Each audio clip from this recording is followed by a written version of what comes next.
बेटा लोग, आज हम लोग क्या समझते हैं, ओम के नियम इसके पहले समझे थे। इसके बाद अब क्या समझते हैं कि श्रेणी क्रम जो संयोजन होता है प्रतिरोधों को किस तरीके से एक दूसरे को क्रमानुसार जोड़ते हैं। R1 R2 R3 एक ये जैसे एक बैटरी दिया हुआ है, बैटरी में क्या दिया हुआ है कि विभवांतर V लग रहा है और धारा I प्रवाहित हो रही है। तो ये जो धारा है सभी प्रतिरोधों के लिए एक समान प्रकार की धारा है, एक ही धारा सभी प्रतिरोधों के लिए होगी। तो जिस तरीके से क्या होता है कि एक बल्ब के बाद दूसरा बल्ब, दूसरे बल्ब के बाद तीसरा बल्ब इस तरीके से लगा देते हैं, उसी तरीके से क्या करते हैं कि यहाँ पर प्रतिरोधों को उनके पहले सिरे को दूसरे वाले प्रतिरोध से, दूसरे वाले को तीसरे वाले से, तीसरे वाले को चौथे वाले से, इस तरीके से ABCD के क्रम में क्या किया गया है, प्रतिरोधों को क्रमशः R1 R2 व R3 के रूप में जोड़ा गया है। तो अब यहाँ पर देखते क्या है कि माना एक क्या है, एक बैटरी है जिस पर क्या विभवांतर V लग रहा है तथा धारा क्या प्रवाहित हो रही है I। यदि इसी बैटरी में क्या प्रतिरोधों को उनके श्रेणी क्रम में लगाया जाए, यदि एक प्रतिरोध का सिरा दूसरे प्रतिरोध के पहले सिरे से जोड़ दिया जाए, फिर दूसरे प्रतिरोध का सिरा तीसरे प्रतिरोध के पहले सिरे से जोड़ दिया जाए, तो वहां पर क्या बनता है कि R1 R2 R3 इस तरीके से प्रतिरोध जोड़ देंगे। और यदि प्रतिरोध R1 है तो विभवांतर क्या हो जाएगा V1, प्रतिरोध R2 है तो विभवांतर क्या लग रहा है V2, इसी तरीके से प्रतिरोध R3 है तो विभवांतर क्या लग रहा है V3। अब इसको क्या करते हैं, इस परिपथ को एक बैटरी की सहायता से इस पर धारा प्रवाहित कराते हैं। तो यहाँ पर देखो क्या होगा कि श्रेणी क्रम संयोजन में माना एक क्या है वैद्युत परिपथ है जिसमें एक बैटरी के द्वारा क्या वैद्युत धारा प्रवाहित की जाती है, जिस पर क्या होता है कि धारा I और I प्रवाहित हो रही सभी प्रतिरोधों के लिए इसमें समांतर क्रम में R1 R2 इस श्रेणी क्रम में R1 R2 R3 को इस तरीके से लगाया गया है जो एक दूसरे से पहले सिरा इसका दूसरे सिरे से, दूसरे वाले का तीसरे वाले के सिरे पहले सिरे से, इस तरीके से इसको ABCD के रूप में जोड़ा गया है। तो अब यहाँ पर देखते हैं कि जो श्रेणी क्रम संयोजन होता है 1R बराबर कुल प्रतिरोध का R बराबर R1 plus R2 plus R3, इसको कैसे प्रूव करते हैं यहाँ पर देखते हैं। तो क्या लिखोगे कि माना R1 R2 R3 तीन प्रतिरोध क्रमशः श्रेणी क्रम में जोड़े गए। माना इस पर क्या दिया गया है, प्रतिरोधों को इसमें श्रेणी क्रम में R1 R2 R3 को तीन प्रतिरोधों क्रमशः श्रेणी क्रम में जोड़े गए हैं तथा उस पर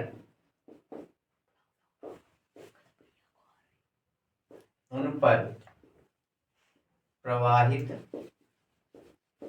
धारा I है तथा विभवांतर क्रमानुसार V1, V2, V3 के रूप में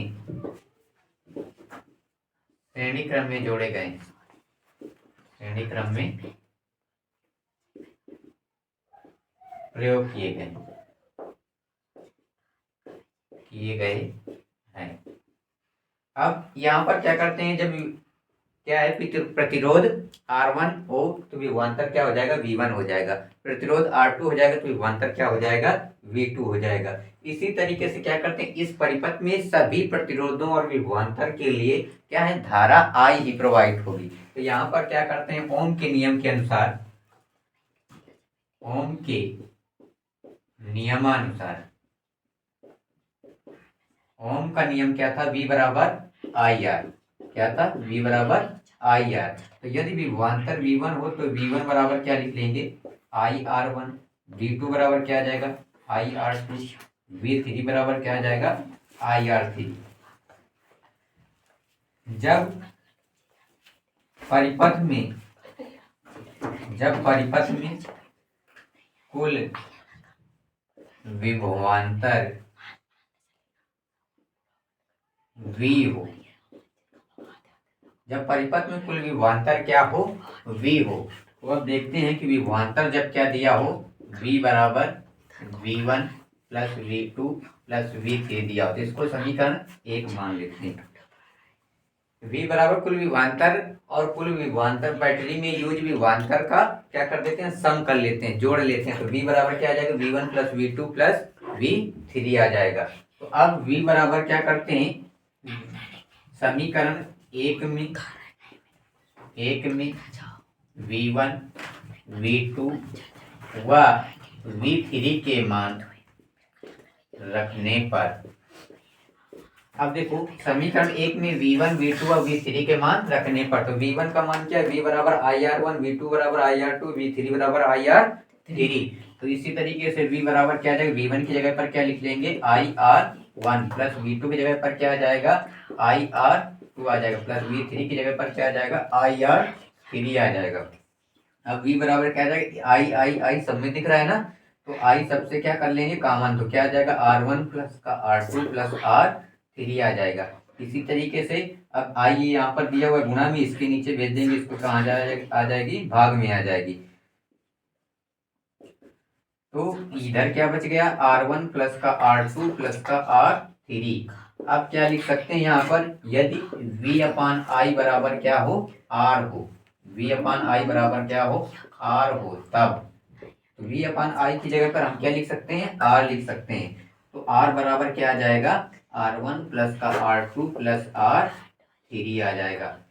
तो ये क्या आ जाएगा, प्रतिरोध, कुल प्रतिरोध बराबर R बराबर क्या आ जाएगा, R1 plus R2 plus R3। इनको किस क्रम में जोड़ा गया है, श्रेणी क्रम में जोड़ा गया है।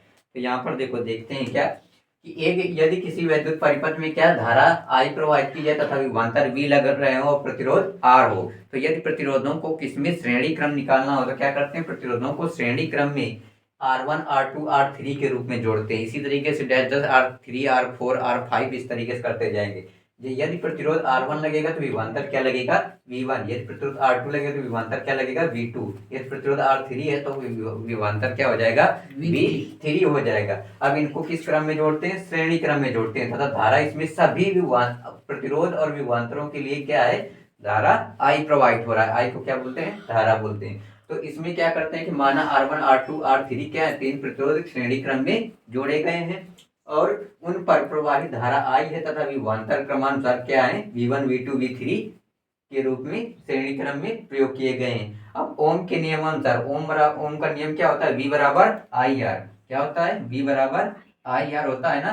तो अब यदि विभवांतर को V1 कर दिया जाए तो प्रतिरोध भी क्या हो जाता है, R1 हो जाता है। तो इस तरीके से V1 बराबर क्या आ जाएगा, IR1, V2 बराबर क्या आ जाएगा, IR2, V3 बराबर क्या आ जाएगा, IR3 आ जाएगा। कहाँ से आ जाएगा, तो यहाँ से आ जाएगा। तो V बराबर क्या आ जाएगा, V1 बराबर IR1 और V2 बराबर IR2, V3 बराबर IR3। तो V1 बराबर IR1, V2 बराबर IR2, V3 बराबर IR3। जब परिपथ में कुल विभवांतर क्या हो, V हो, तो V बराबर क्या कर लेंगे, V1 प्लस V2, इन सभी विभवांतरों को जोड़ लेंगे। तो V बराबर क्या आ जाएगा, V1 plus V2 plus V3। इसको समीकरण 1 डाल दिया गया। समीकरण 1 में V1 व V2 व V3 के मान रखने पर, तो V1 का मान क्या था, IR1, तो IR1 लिख दिया गया, ये भी ऐसे ही रखा गया। V2 का मान क्या था, IR2, V3 का मान क्या था, IR3। अब सभी में धारा क्या प्रवाहित हो रहा है, I, तो I इसमें भी है, I इसमें भी है, I इसमें भी है, तो सभी से कॉमन क्या मिल गया, I कॉमन मिल गया। तो बचा के अंदर R1 बचा, इसमें R2 इसमें R3, ये सब plus R1 plus R2 plus R3, V बराबर ये आ गया।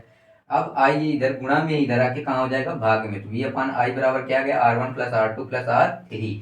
यदि क्या किया जाए यहाँ पर V अपान I बराबर क्या होता है, R हो, तब तो V अपान I की जगह पर क्या लिख सकते हैं, R लिख सकते हैं। तो R बराबर क्या आ जाएगा, R1 plus R2 plus R3 आ जाएगा। तो ये हमारा क्या हो जाएगा, श्रेणी क्रम संयोजन हो जाएगा। प्रतिरोधों को यदि श्रेणी क्रम में पूछा जाए कि जो प्रतिरोधों का श्रेणी क्रम संयोजन क्या होता है, तो सूत्र उसके लिए क्या होता है, R बराबर R1 plus R2 plus R3। इसी तरीके से डैश डैश कर देंगे, R3 R4 R5 इस तरीके से बढ़ते जाएंगे। ठीक है। तो जब भी पूछा जाए कि प्रतिरोधों का श्रेणी क्रम संयोजन का सूत्र क्या होता है, तो R बराबर R1 plus R2 plus R3। Note कर लो सब लोग।